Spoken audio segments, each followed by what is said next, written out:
Milestone স্কুলের শিক্ষার্থীদের আতঙ্ক এখনো কাটেনি। তারা বলছে কেউই ক্লাসে ফেরার মতো অবস্থায় নেই। এ পরিস্থিতিতে কবে ক্লাস শুরু হবে সিদ্ধান্ত নেয়নি স্কুল কর্তৃপক্ষ। তাদের দাবি, কোনো শিক্ষার্থী নিখোঁজের খবর নেই। কারো কাছে তথ্য থাকলে হেল্প ডেস্কে জানানোর অনুরোধ করা হয়েছে।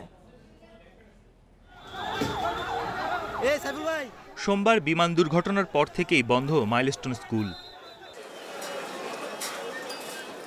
বুধবার কাউকে ক্যাম্পাসে ঢুকতে দেওয়া হয়নি। তারপরও ভিড় করেছেন অনেকে। আসে অনেক শিক্ষার্থীও। তারা বলছে ট্রমা কাটিয়ে উঠতে সময় লাগবে। শিশুদের মানসিক অবস্থা নিয়ে দুশ্চিন্তায় অভিভাবকরাও। আতঙ্কিত হয়ে গেছে, যে সাউন্ড হয়েছে, শব্দ হয়েছে, আগুন দেখছে, এটাতে সে বারবার ওই কথাই বলতেছে। কিছু হাত কাটা, কিছু পাও কাটা, কিছু মাথা নাই, এরকম যেটা দেখে ও নিজেও ইয়া করতে পারতেছে না, ওটা মানতেই পারছে না।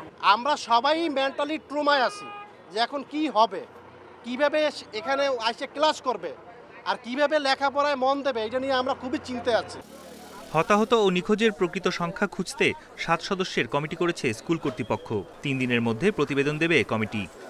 আপনারা কাইন্ডলি মাইলস্টোন কলেজের দিয়াবাড়ি ভবনে, দিয়াবাড়ি ক্যাম্পাসে 5 নম্বর ভবনে যে তথ্য সরবরাহ কেন্দ্র আছে, আপনাদের কোনো প্যারেন্টস, কোনো বাচ্চা যদি স্টিল মিসিং থাকে, আপনারা অনতিবিলম্বে এই জায়গাটায় যোগাযোগ করুন। রোববার অভিভাবকদের সঙ্গে বৈঠক করবে স্কুল কর্তৃপক্ষ। সেখানেই হবে ক্লাস শুরুর সিদ্ধান্ত। বন ইবনে কামাল, ইন্ডিপেন্ডেন্ট নিউজ, ঢাকা।